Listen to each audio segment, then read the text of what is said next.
WETS.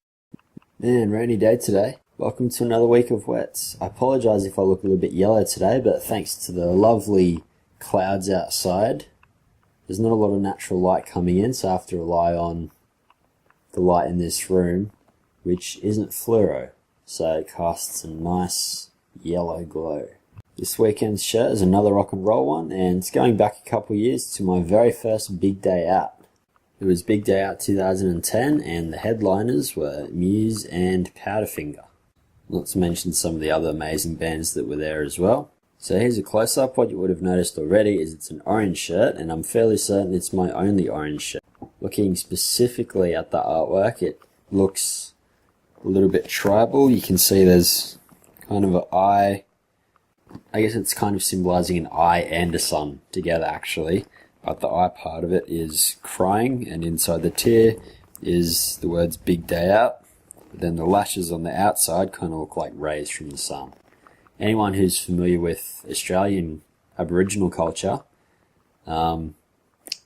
might recognise it as sort of a little bit Dreamtime in the style of it. And I'll flip it over straight away now, and you can see on the back it's also got a sort of, again, tribal in a way, but specifically Aboriginal culture. While I'm on the back, this is the complete list of bands. For some reason, Powderfinger don't appear until the bottom. I think that's because they have all the Australian bands grouped at the bottom, while your international acts are at the top. Although, just as I've said that, I realise that Jet is up the top. So really, I have no idea what's going on there. But yeah, so quite an amazing lineup. And it was a great day too. So Big Day Out has two main stages right next to each other, and they alternate. So set up one stage whilst the other stage is performing, then they swap. So you get to see most of the acts if you're just in the main area. Because we got there early on, we managed to get a spot right up the front, and we were saving that. We didn't really want to leave because we wanted to be right up there for Muse, which we were still there at the end. Had to put up with quite a bit to get there, including the girl scratching my arms, that same girl flashing me everything as she got lifted out of the mosh pit, seeing your deodorant bottle come flying over our heads and hitting Dizzy Rascal in the head. That was actually pretty funny. His rant was also funny. Then he started the song from the beginning. Dude, just get off the stage. I wasn't even there for him. Don't know why I was on the main stage anyway. I would have thought he'd be better over at one of the, I guess, more dance hip-hop stages. But, I don't know.